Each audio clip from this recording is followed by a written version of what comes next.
jangan menilai buku dari sampulnya. Anda semua pasti pernah mendengar pepatah itu, bukan? Di Indonesia, kami juga punya ungkapan serupa, seperti kecil-kecil cabai rawit. Keduanya memiliki makna yang sama, jangan pernah menilai sesuatu hanya dari penampilan luarnya. Pada akhirnya, kita tidak akan pernah tahu isinya sebelum kita benar-benar membukanya. Berkat penyebaran budaya, citra Indonesia di mata dunia semakin membaik. Namun, masih banyak orang asing yang memiliki stereotip terhadap pria Indonesia dianggap terlalu santai, ramah, dan mungkin kurang memiliki kegarangan. Tokoh utama dalam cerita hari ini adalah seorang wanita Rusia yang tumbuh di antara pria-pria Rusia yang menganggap kekuatan fisik adalah segalanya. Suatu hari, ia bertemu dengan seorang pria Indonesia yang tampak pendiam dan bertubuh ramping. Namun sejak bertemu dengan pria itu ia mengaku setiap malam harus berteriak, "Tolong, ada apa sebenarnya?" Mari kita dengar langsung ceritanya. Nama saya Eva. Saya adalah seorang penari berusia 25 tahun dari Saint Petersburg, Rusia. Menari adalah seluruh hidup saya. Sejak kecil saya belajar balet, lalu perlahan merambah ke tari kontemporer, dan akhirnya tumbuh menjadi seorang penari profesional. Saat menari di atas panggung, saya seolah menjadi orang yang benar-benar berbeda. Momen ketika seluruh sel di tubuh saya merespons musik dan menyampaikan sebuah cerita adalah saat paling membahagiakan bagi saya. Selama berkarir sebagai penari di Rusia, saya selalu menjadi pusat perhatian para pria di sekitar saya. Dengan penampilan saya yang ramping dan gerakan yang anggun di atas panggung, banyak pria Rusia yang memuji saya sangat feminin. Awalnya, saya tidak terlalu keberatan dengan perhatian itu. Namun seiring berjalannya waktu, saya sadar bahwa yang mereka inginkan bukanlah diri saya yang sesungguhnya. Pria-pria Rusia, terutama yang ada di lingkungan saya, kebanyakan bertubuh besar dan bersuara lantang. Saat minum alkohol, emosi mereka menjadi tidak stabil, dan mereka seolah-olah selalu ingin membuktikan apa artinya menjadi pria sejati. Saya muak dengan sikap seperti itu. Suatu kali, di sebuah pesta setelah pertunjukan balet, dua orang pria di depan saya mulai panco untuk membuktikan siapa yang lebih kuat. Semua itu terjadi setelah mereka berdebat tentang siapa yang lebih pantas untuk saya. Sungguh konyol. Pengalaman-pengalaman seperti itu membuat saya semakin skeptis terhadap hubungan romantis. Saya merasa lebih nyaman sendirian. Waktu paling berharga bagi saya adalah saat pulang ke rumah, menyeduh secangkir teh hangat, dan menonton film-film Indonesia. Anehnya, para pria dalam film-film Indonesia itu berbeda. Mereka pendiam, penuh perhatian, dan tidak kasar. Itu terasa sangat menyegarkan. Awalnya saya pikir itu hanya ada di film, tetapi lama-kelamaan saya menjadi penasaran, apakah pria seperti ini benar-benar ada di dunia nyata. Lalu suatu hari, sebuah keajaiban terjadi. Saya mendapat kesempatan untuk melakukan perjalanan dinas ke Indonesia. Sebagai anggota kelompok tari kontemporer Rusia, saya akan berpartisipasi dalam festival tari internasional yang diadakan di Jakarta. Ini adalah pertama kalinya saya mengunjungi Asia, dan negara yang paling ingin saya kunjungi adalah Indonesia. Hati saya berdebar kencang. Pada hari pertama di Jakarta, kelompok kami sibuk dengan latihan dan pertunjukan. Namun, setelah pertunjukan hari kedua yang sukses, kami diberi waktu bebas. Anggota lain pergi ke pusat perbelanjaan seperti Grand Indonesia atau Senayan City, tetapi saya ingin menikmati waktu sendirian. Berbekal informasi yang sudah saya cari sebelumnya, saya memutuskan untuk menjelajahi berbagai sudut Jakarta dengan MRT. Saya memasukkan peta dan buku percakapan sederhana ke dalam tas, lalu naik ke dalam gerbong MRT. Kereta bawah tanah Jakarta yang baru pertama kali saya naiki ini ternyata sangat bersih dan teratur. Suasananya sangat berbeda dengan kereta bawah tanah di Rusia. Sambil mengagumi suasana itu, saya menikmati pemandangan kota dari jendela. Namun tiba-tiba kepala saya terasa pusing. Awalnya saya pikir hanya karena kelelahan, tetapi rasa pusing itu semakin parah. Napas saya menjadi sesak dan keringat dingin mulai mengalir.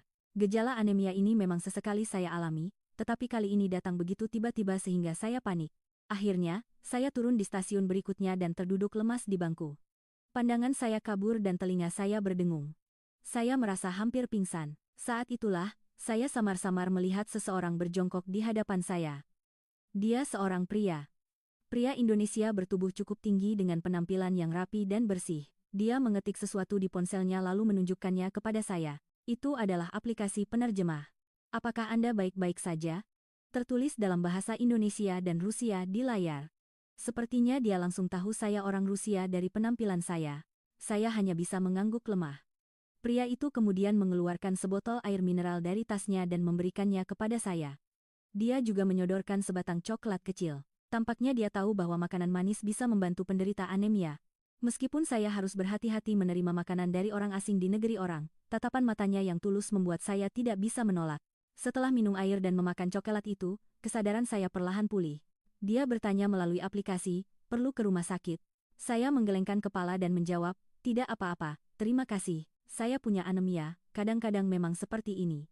Dia hanya duduk di samping saya dan menunggu dalam diam. Jika ini pria lain, mungkin mereka akan memaksa saya ke rumah sakit atau mencoba memapah saya dengan paksa. Namun, dia sepertinya menghargai keputusan saya.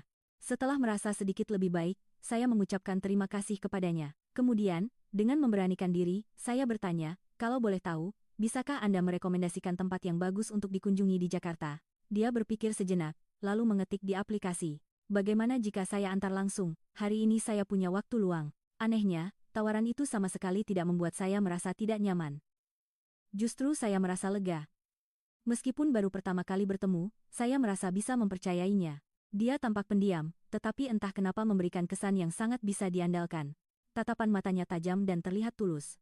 Saya mengangguk, dan begitulah perjalanan kami di Jakarta dimulai. Namanya Bima. Sambil memperkenalkan diri, dia bercerita bahwa dia bekerja sebagai seorang pekerja lepas dan sedang mempersiapkan sebuah perusahaan rintisan. Saya pun memperkenalkan diri sebagai Eva, seorang penari dari Rusia. Bima bertanya apa yang ingin saya makan. Tentu saja saya menjawab, masakan Indonesia.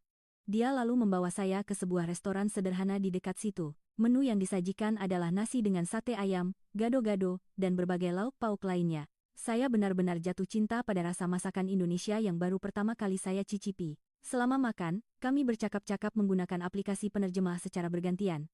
Seharusnya terasa canggung, tetapi anehnya suasana sangat nyaman. Bima tidak banyak bicara, tetapi setiap kali berbicara, dia mendengarkan dengan serius dan berpikir sebelum menjawab.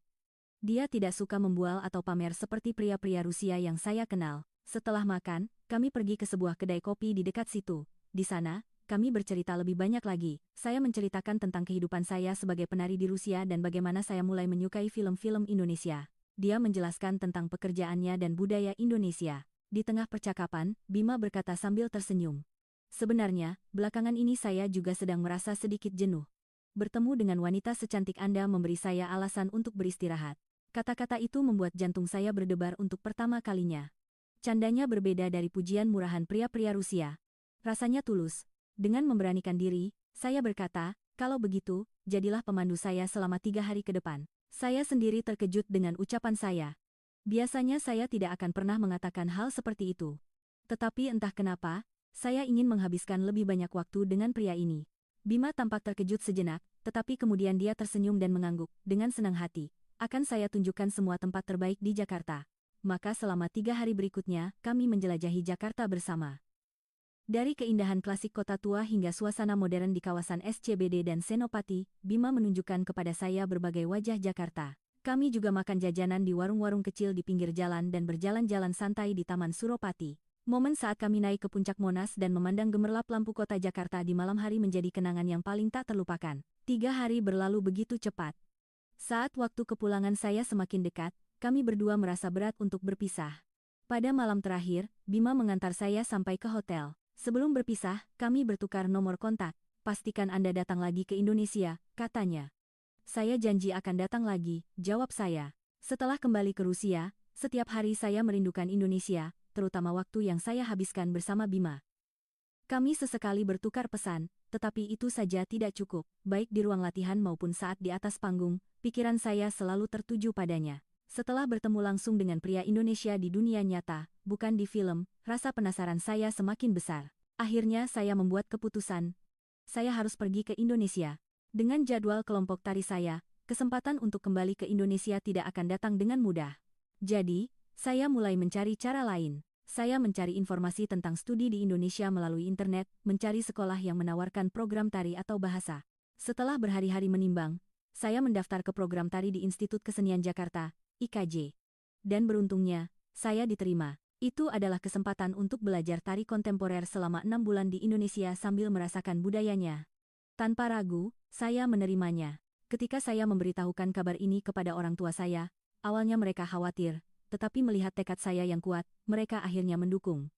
Jika itu jalan yang kamu inginkan, pergilah, tapi hati-hati dan sering-seringlah memberi kabar, kata mereka.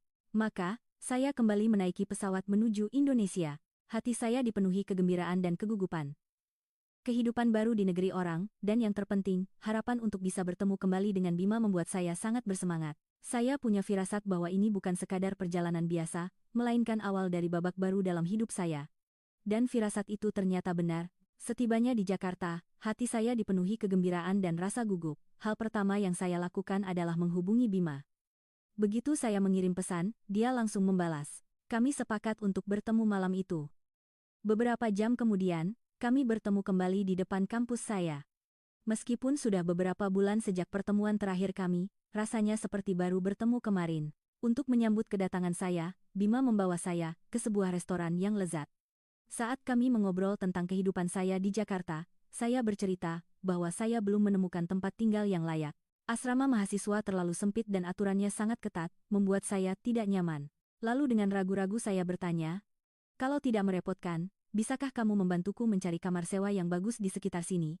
Bima dengan senang hati setuju untuk membantu. Katanya, ada beberapa kamar kos atau apartemen studio yang bagus di dekat rumahnya. Kami berjanji untuk pergi mencari bersama keesokan harinya. Namun, malam itu, saat berbaring di tempat tidur hotel, sebuah ide gila muncul di benak saya. Pria Rusia dan pria Indonesia benar-benar berbeda. Bima tidak terlihat berbahaya dan tidak ada kesan buruk darinya. Bagaimana kalau aku tinggal bersamanya saja? Keesokan harinya, kami bertemu sesuai janji dan mengunjungi beberapa agen properti. Tetapi di dalam hati saya, sudah ada rencana lain. Saat makan siang, saya memberanikan diri dan berkata, "Bolehkah aku tinggal bersamamu?" Raut terkejut jelas tergambar di wajah Bima. Dia terdiam sejenak. "Itu usul yang sangat mendadak. Beri aku waktu untuk berpikir," jawabnya akhirnya. Saya mengerti kebingungannya. Tiba-tiba diajak tinggal bersama oleh seorang wanita asing, wajar jika dia merasa ragu. Tetapi tekad saya sudah bulat. Malam itu, saya mengemasi barang-barang saya di hotel dan naik taksi ke alamat rumahnya. Sesampainya di depan rumah Bima, saya meneleponnya. Suaranya masih terdengar ragu, tetapi dia tidak menolak saya. Ketika akhirnya dia membuka pintu, saya sudah berdiri di sana dengan sebuah koper besar. "Aku datang. Mulai hari ini, kita teman sekamar." Ekspresinya terlihat rumit, tetapi akhirnya dia menghela napas dan mempersilakan saya masuk. Rumah Bima ternyata lebih luas dan rapi dari yang saya bayangkan. Sepertinya itu adalah sebuah rumah di kompleks perumahan yang sudah direnovasi, bahkan ada taman kecil di belakangnya. Begitu masuk, dia menunjukkan kamar tamu. "Pakai saja kamar ini, kalau butuh apa-apa, bilang saja." Suaranya masih menyiratkan kebingungan. Malam itu, kami masuk ke kamar masing-masing, dalam suasana yang canggung. Keesokan paginya, saya bangun lebih awal dan pergi ke dapur. Bima sudah berangkat. Di atas meja, ada sarapan ringan beserta sebuah catatan. "Aku berangkat kerja dulu." Anggap saja rumah sendiri, perhatiannya membuat hati saya hangat. Saya menyantap sarapan itu lalu pergi ke kampus. Mulai hari itu, kehidupan kami sebagai teman serumah dimulai. Selama beberapa hari pertama, kami bersikap sangat hati-hati satu sama lain. Bima berusaha semaksimal mungkin agar saya tidak merasa tidak nyaman. Saya pun berusaha untuk tidak mengganggu ruang pribadinya. Namun, setelah beberapa hari, saya mulai bertanya-tanya tentang pola hidup Bima. Setiap pagi saat saya bangun, Bima sudah tidak ada di rumah. Lalu sekitar jam 6 pagi, saya akan mendengar suara pintu depan terbuka. Karena penasaran, suatu kali saya mengintip dari celah pintu kamar. Bima masuk dengan tubuh basah oleh keringat. Dia mengenakan pakaian olahraga, seolah-olah baru berlari semalaman. Dia langsung menuju kamar mandi.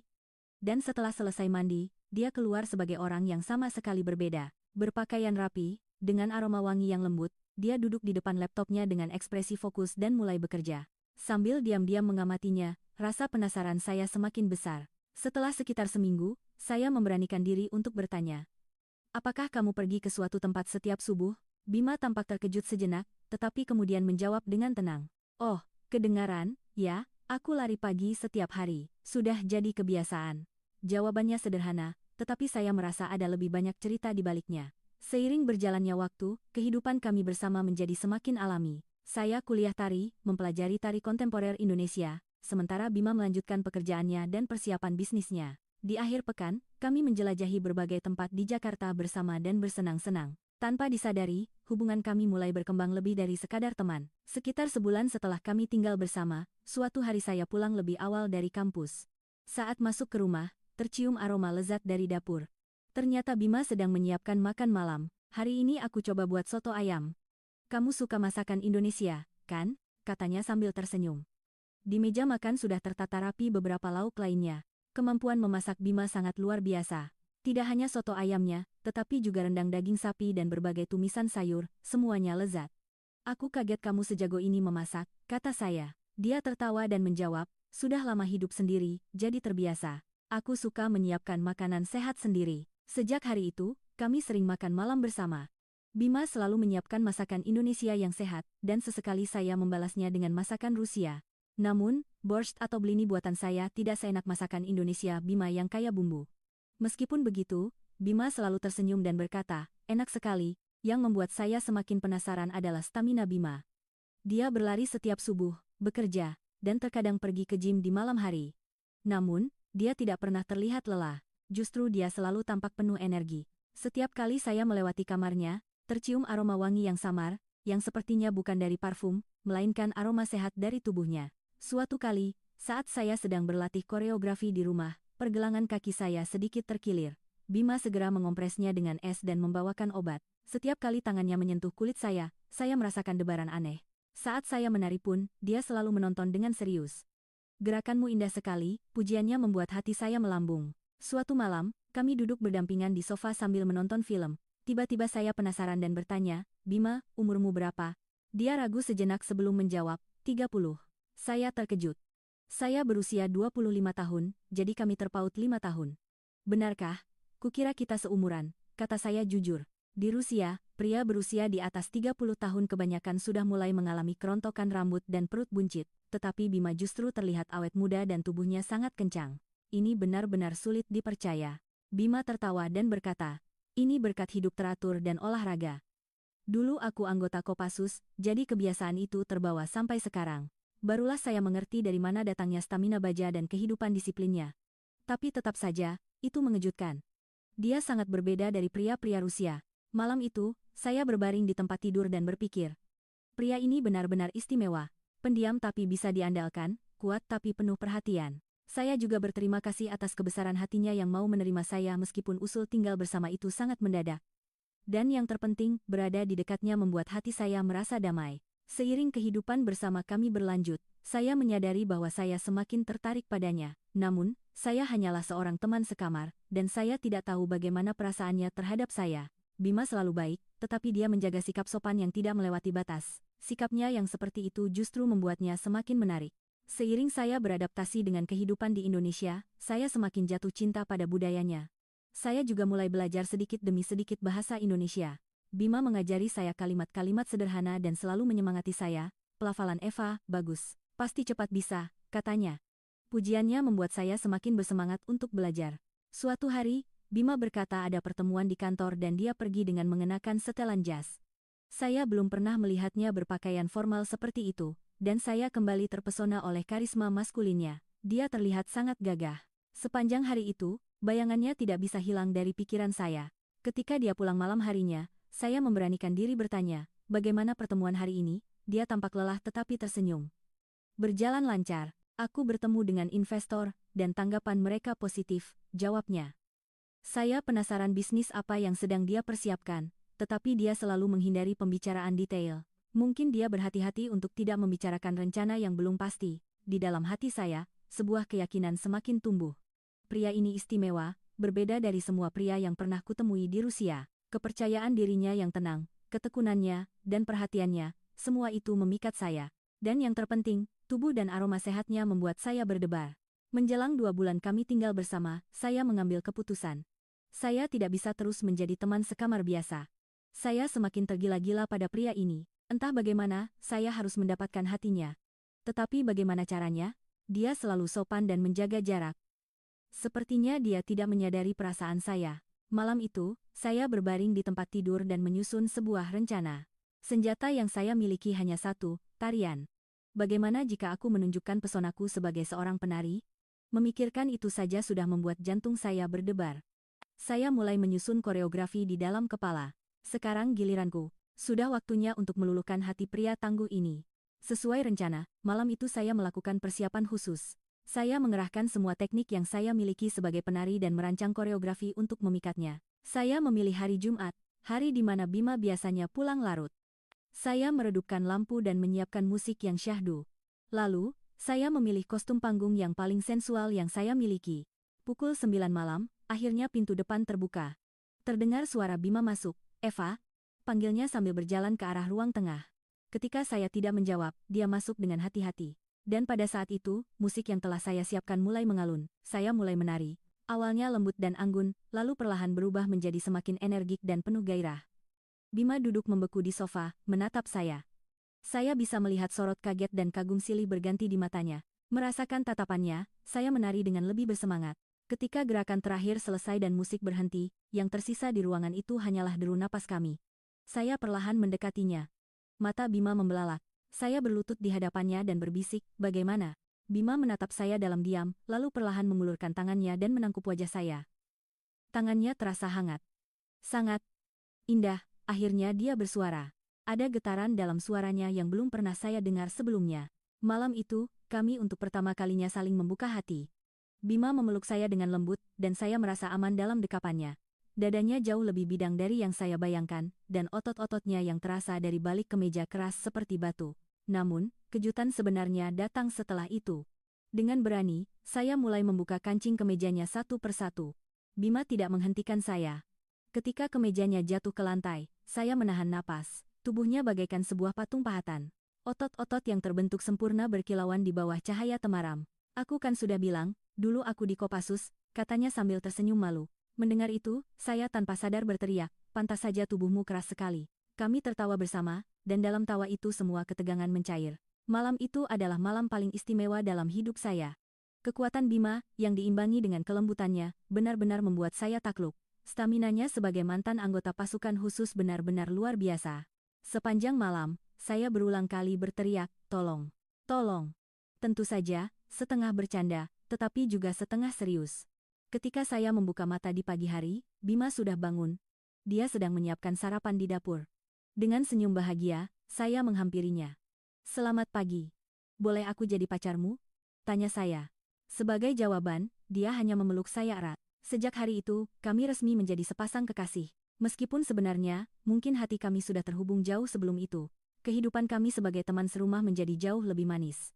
Bima tetap berlari setiap subuh dan fokus pada pekerjaannya, tetapi sekarang dia juga meluangkan waktu untuk saya. Di akhir pekan, kami menjelajahi tempat-tempat indah di Indonesia bersama. Suatu kali, dia membawa saya ke Yogyakarta, sebuah kota yang penuh dengan rumah-rumah tradisional Jawa. Kami menyewa pakaian batik dan berjalan-jalan di ganggang yang tenang. Melihat foto yang kami ambil saat itu, saya bisa melihat betapa bahagianya wajah saya. Ini adalah jenis kebahagiaan baru yang belum pernah saya rasakan di Rusia. Saya juga mulai sedikit beradaptasi dengan rutinitas Bima. Terkadang saya mencoba ikut lari pagi bersamanya. Tentu saja sulit untuk mengimbangi kecepatannya, tetapi berlari bersama saja sudah menyenangkan. Bima mengajari saya bahasa Indonesia, dan saya mengenalkannya pada budaya Rusia. Kami tumbuh sambil belajar dari satu sama lain. Pada hari ketiga bulan kami tinggal bersama, Bima menyiapkan makan malam istimewa. Sebuah hidangan lengkap masakan Indonesia yang dibuat dengan sepenuh hati, ditemani anggur berkualitas. Saat itu, saya tiba-tiba sadar. Aku harus menikah dengan pria ini. Itu bukan sekadar pikiran iseng, melainkan sebuah keyakinan yang saya rasakan dengan seluruh jiwa saya. Setelah makan, kami duduk di teras sambil memandangi bintang. Bima menggenggam tangan saya dan mulai berbicara tentang masa depan. Dia bercerita dengan serius tentang rencana bisnis dan mimpinya. Saya semakin jatuh cinta pada semangat dan ketulusannya. Malam itu, berbaring di tempat tidur, saya berpikir, bagaimana caranya melamar pria ini? Di Rusia, biasanya pria yang melamar wanita, tetapi saya tidak ingin terikat oleh tradisi seperti itu. Mengatakan apa yang saya inginkan secara langsung rasanya lebih jujur. Beberapa hari kemudian, saya merencanakan sebuah malam istimewa. Kali ini bukan dengan tarian, melainkan dengan percakapan dari hati ke hati. Saya bertanya pada Bima. "Bima, maukah kamu menikah denganku?" Saat kata-kata itu keluar dari mulut saya, jantung saya berdebar kencang serasa mau meledak. Ekspresi Bima menegang. Dia terdiam cukup lama. Hati saya mencelos. Akhirnya dia angkat bicara. "Eva, terima kasih banyak. Tapi, bisnisku masih belum stabil. Aku belum bisa memberikan janji yang pasti." Kata-katanya membuat saya kecewa, tetapi di saat yang sama, saya merasakan cinta yang lebih dalam melihat sikapnya yang penuh tanggung jawab. Namun saat itu juga, rasa frustrasi dalam hati saya meledak. Di Rusia, para pria tidak punya apa-apa tapi suka membual. "Kamu punya kemampuan, kenapa kamu tidak percaya diri?" Kata-kata saya membuat Bima terkejut. Dan seketika, tatapannya berubah. Kekuatan dan ketegasan yang belum pernah saya lihat sebelumnya bersinar di matanya. Eva, apa kamu benar-benar berpikir begitu? Tanyanya. Dengan suara penuh keyakinan, saya menjawab, ya. Tiba-tiba Bima berlutut di hadapan saya. Eva, kamu benar. Aku yang terlalu pengecut. Bertemu denganmu adalah keberuntungan terbesar dalam hidupku. Maukah kamu menikah denganku? Kali ini, dia yang melamar saya. Saya menangis haru sambil memeluknya. Malam itu kami merencanakan pernikahan kami. Tetapi sebelum itu, ada satu rintangan yang harus kami lewati, restu dari orang tuanya. Saya dengar orang tua Bima adalah orang yang sangat menjunjung tinggi tradisi. Saya khawatir bagaimana mereka akan menerima menantu orang asing, apalagi dengan perbedaan usia di antara kami. Saya memberitahu orang tua saya melalui telepon. Ibu, ayah, aku akan menikah. Awalnya mereka terkejut, tetapi orang tua saya selalu menghormati pilihan saya. Kalau itu pilihanmu, pasti ada alasannya. Hiduplah dengan bahagia, kata mereka. Saya berjanji akan pulang ke Rusia untuk memperkenalkan Bima secara resmi. Pada hari pertemuan dengan orang tua Bima, saya sangat gugup. Saya berlatih ucapan salam dasar dalam bahasa Indonesia. Rumah Bima berada di sebuah perumahan yang tenang di pinggiran Jakarta. Orang tuanya yang menyambut kami di rumah yang tertata rapi itu ternyata lebih ramah dari yang saya duga. Namun, seiring percakapan berlangsung, saya bisa merasakan kekhawatiran dari raut wajah mereka. Akhirnya, ayah Bima bertanya langsung kepada saya, Mbak Eva, apakah Anda benar-benar serius ingin menikah dengan putra saya? Saya menjawab pertanyaan itu dengan sepenuh hati. Iya, Om. Saya sangat mencintainya. Dia adalah pria terbaik yang pernah saya temui. Malam itu, mereka menyajikan minuman. Saya mengusulkan untuk bersulang ala Rusia untuk mencairkan suasana. Perlahan, ayah Bima mulai membuka hatinya melihat keterus-terangan dan semangat saya. Setelah beberapa gelas, saya mulai menunjukkan sedikit sisi manja saya. Mungkin cara orang Rusia bermanja-manja sedikit berbeda dengan di Indonesia, tetapi itu cukup untuk meluluhkan hati calon ayah mertua saya. Calon ibu mertua saya awalnya bersikap sedikit dingin. Tetapi ketika saya berkata dengan tulus, Tante, saya sudah tidak bisa hidup tanpa Bima, tatapannya berubah. Semakin malam, kami semakin saling memahami, dan akhirnya orang tua Bima merestui pernikahan kami. Malam itu, dalam perjalanan pulang, Bima dan saya berjalan dengan hati yang meluap-luap karena bahagia. Kamu benar-benar berhasil menaklukkan hati orang tuaku, kata Bima takjub. Saya tersenyum dan menjawab, ketulusan wanita Rusia bisa menembus dinding bahasa dan budaya, tahu. Persiapan pernikahan berjalan dengan cepat. Kami merencanakan pernikahan yang kecil namun bermakna. Dihadiri oleh keluarga Bima dan teman-temannya di Indonesia, serta orang tua saya dan beberapa teman yang terbang dari Rusia. Itu adalah momen indah di mana dua budaya bertemu.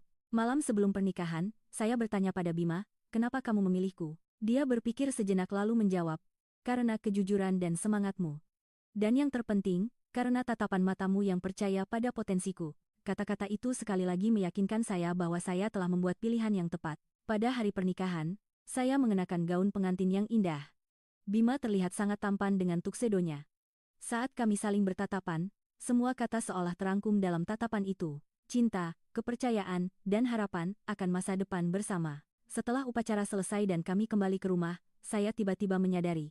Inilah rumahku. Fakta bahwa saya menemukan kedamaian yang selama ini saya cari di Rusia, di sini, dalam pelukan Bima, terasa sangat luar biasa. Di negara yang berbeda, dalam budaya yang berbeda, saya menemukan cinta sejati dan sebuah keluarga. Malam itu, berbaring di tempat tidur pengantin, dipeluk oleh lengan kokoh Bima, saya berpikir. Bersama pria ini, aku bisa melewati kesulitan apapun. Keyakinan itu menghangatkan dada saya. Inilah yang namanya cinta sejati. Dengan senyum bahagia, saya pun terlelap. Setelah menikah, kami memulai kehidupan baru di rumah Bima, yang sekarang menjadi rumah kami. Ruang ini terasa semakin nyaman. Awalnya, ada beberapa gesekan kecil karena perbedaan budaya. Tindakan yang saya anggap biasa di Rusia terkadang ditafsirkan berbeda di Indonesia. Namun, kami berusaha untuk saling memahami. Masakan Indonesia masih menjadi tantangan bagi saya, terutama makanan pedas. Namun, Bima dengan sabar membantu saya.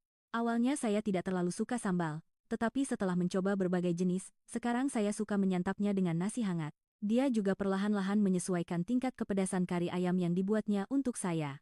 Sekarang saya sudah berani memesan level pedas sedang di restoran. Di sisi lain, Bima dengan antusias mencicipi masakan Rusia buatan saya. Mulai dari borsh, blini, hingga piroski, dia melahap semuanya dengan nikmat. Dari wajahnya, saya tahu dia tulus saat berkata, masakan Eva benar-benar istimewa. Bahasa juga menjadi salah satu tantangan. Saya mulai belajar bahasa Indonesia, dan Bima belajar beberapa kata dalam bahasa Rusia. Terkadang, komunikasi yang tidak sempurna justru menciptakan momen-momen lucu. Hal yang paling mengejutkan dalam kehidupan pernikahan kami adalah ketulusan Bima yang tidak pernah berubah.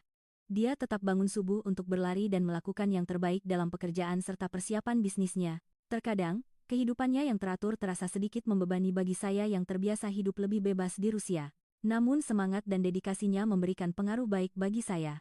Suatu pagi, karena tidak bisa menahan rasa penasaran, saya memasang alarm agar bangun bersamaan dengan Bima. Saya ingin melihat langsung apa yang dilakukannya. Terdengar suara Bima bangun diam-diam dari tempat tidur dan menuju ruang tengah. Saya mengikutinya tanpa suara. Bima pergi ke dapur. Saya bersembunyi di balik dinding dan mengamatinya. Dia mengambil sesuatu dari laci, lalu meminumnya dengan segelas air. Karena penasaran, saya mendekat. Ternyata itu adalah jamu. Warnanya coklat pekat, dan dia menenggaknya dengan ekspresi yang sangat serius sehingga saya ingin tertawa. Tidak tahan lagi, saya masuk ke dapur dan menyalakan lampu. Bima menatap saya dengan ekspresi terkejut. Aha, jadi ini rahasianya, kekuatan jamu, ya, umur memang tidak bisa bohong, canda saya. Wajah Bima memerah. Dia tampak bingung sejenak. Lalu berkata dengan ekspresi serius, malam ini kita tidur pisah. Mendengar itu, saya tidak bisa menahan tawa. Maaf, kata saya sambil memeluknya. Akhirnya, kami berdua tertawa terbahak-bahak. Kenapa jamu itu begitu penting? Tanya saya. Bima menjelaskan bahwa jamu adalah minuman tradisional Indonesia yang sudah lama digunakan untuk menjaga kesehatan, terutama untuk meningkatkan stamina dan kekebalan tubuh. Memulai hari dengan jamu membuat tubuh lebih bertenaga, katanya. Sejak hari itu, jamu menjadi bahan candaan kecil di antara kami. Terkadang jika saya terlihat lelah, Bima akan bertanya, mau minum jamu? Dan di malam hari, jika dia terlihat sangat berenergi, saya akan menggodanya, hari ini pasti minum jamunya 2 kali, ya? Waktu berlalu, dan kami semakin memahami budaya dan kebiasaan masing-masing. Bima mengajari saya tentang hari libur dan tradisi di Indonesia, dan saya menceritakan tentang adat istiadat di Rusia. Saat Lebaran, kami makan ketupat bersama, dan saat Tahun Baru Rusia, kami membuat salad Olivier. Seiring kemampuan bahasa Indonesia saya meningkat, hubungan saya dengan keluarga Bima juga semakin erat. Terutama dengan ibu mertua saya, kami menjadi akrab melalui kegiatan memasak. Awalnya saya diajari cara membuat semur, lalu kami mencoba resep masakan Indonesia yang lebih rumit. Ibu mertua saya juga senang saat saya mengajarinya membuat masakan Rusia. Setahun setelah kami menikah, persiapan bisnis Bima memasuki tahap akhir. Dia akan meluncurkan merek makanan kesehatan yang menggabungkan bahan-bahan alami dari Rusia dengan bahan-bahan tradisional Indonesia. Saya senang karena latar belakang saya bisa membantu bisnisnya. Kami bersama-sama mengembangkan produk baru yang menggabungkan herbal Rusia dengan temulawak dari Indonesia. Meskipun sibuk dengan persiapan bisnis, kehidupan sehari-hari kami tetap tenang. Bima tetap rajin berolahraga, dan saya tetap menari. Terkadang kami berlari bersama di sepanjang taman kota. Awalnya sulit mengimbangi kecepatannya, tetapi lama-kelamaan stamina saya juga meningkat. Suatu hari, dalam perjalanan pulang setelah berlari, Bima tiba-tiba bertanya, "Pernah berpikir tentang anak?" Pertanyaan itu membuat saya sejenak menahan napas. Tentu saja saya pernah memikirkannya, tapi saya tidak menyangka dia akan mengangkat topik itu lebih dulu. Tentu saja pernah, aku ingin punya anak darimu, jawab saya tulus. Mata Bima berbinar bahagia. Aku juga ingin punya anak dari Eva. Malam itu, kami membicarakan impian tentang keluarga masa depan kami. Jika punya anak nanti, akan diajarkan bahasa apa? Bima tanpa ragu menjawab, 3 bahasa sekaligus, Indonesia, Rusia, dan Inggris. Kami berharap anak kami bisa mewarisi semua hal baik dari kedua budaya. Namun, memiliki anak ternyata tidak semudah yang kami bayangkan. Beberapa bulan berlalu tanpa ada kabar baik. Saya mulai cemas, tetapi Bima menenangkan saya. Jangan terburu-buru, kita punya banyak waktu. Suatu kali, saya menangis karena stres. Apakah ini salahku? Bima memeluk saya erat dan berkata, ini bukan salah siapa-siapa, kita bersama. Apapun yang terjadi, kita akan melewatinya bersama. Kata-katanya memberikan penghiburan yang luar biasa. Suatu pagi, sebelum berangkat kerja, Bima memberikan sebuah kotak kecil kepada saya. Itu adalah produk jamu khusus untuk wanita. Ini apa? Tanya saya. Dengan wajah malu-malu, Bima berkata, katanya bagus untuk kesehatan. Terutama bisa membantu untuk kehamilan. Perhatiannya yang manis membuat saya tersenyum. Terima kasih. Akan kuminum setiap hari, janji saya. Sejak hari itu saya ikut minum jamu bersama Bima di pagi hari. Entah itu benar-benar berkhasiat atau tidak, ritual kecil yang kami lakukan bersama itu membuat kami semakin dekat. Seiring waktu, Indonesia bukan lagi negara asing bagi saya. Papan nama di jalanan, percakapan orang-orang, rasa dan aroma makanan, semuanya terasa akrab. Terkadang saya merindukan Rusia, tetapi saya yakin bahwa di sini, bersama Bima, adalah rumah saya yang sesungguhnya. Saya mulai bekerja sebagai instruktur tari di Jakarta, mengajarkan balet dan tari kontemporer Rusia. Awalnya ada kesulitan karena bahasa, tetapi tari adalah seni yang bisa dipahami tanpa kata-kata. Murid-murid menyukai kelas saya, dan saya menemukan kepuasan dalam pekerjaan baru ini. Bisnis Bima juga perlahan-lahan mulai berkembang. Merek makanan kesehatannya berhasil mendapatkan basis penggemar yang setia, meskipun masih kecil. Melihatnya bekerja hingga larut malam, saya kembali terkesan dengan semangat dan ketulusannya. Terkadang saya membawakan camilan atau teh ke ruang kerjanya. Saat merayakan ulang tahun pernikahan kedua, kami melakukan perjalanan singkat ke Bali. Di tengah lautan biru dan alam yang indah, kami kembali mengikrarkan cinta kami. Sambil berjalan di pantai, Bima bertanya, "Apakah kamu bahagia hidup di Indonesia?" Saya berpikir sejenak lalu menjawab, "Awalnya semua terasa baru dan sulit. Tapi sekarang, disinilah rumahku. Karena ada kamu." Bima menggenggam tangan saya erat. Tangannya tetap kokoh dan hangat seperti biasa. Sebulan setelah pulang dari Bali, saya akhirnya mendengar kabar baik yang telah lama kami nantikan. Saya hamil. Ketika saya memberitahukan kabar itu kepada Bima setelah pulang dari rumah sakit, raut kebahagiaan di wajahnya adalah ekspresi terindah yang pernah saya lihat. Dia memeluk saya dengan sangat hati-hati. "Terima kasih, Eva. Terima kasih banyak." Malam itu, kami berbaring di tempat tidur, membicarakan tentang anak kami yang akan lahir. Nama anak akan dibesarkan menjadi orang seperti apa, nilai-nilai apa yang akan diajarkan, membayangkannya saja sudah membuat kami bahagia. Bima meletakkan tangannya di perut saya dan berbisik, "Anak kita, tumbuh yang sehat ya." Kini, setiap pagi saya memulai hari dengan minum jamu bersama Bima. Dan di malam hari, saya tertidur pulas sambil memandangi otot punggung suami saya yang kokoh itu dengan perasaan bahagia. Pertemuan antara seorang penari Rusia dan seorang pria Indonesia mungkin memang sudah takdir. Meskipun berbeda budaya dan bahasa, cinta kami berhasil mengatasi semua rintangan.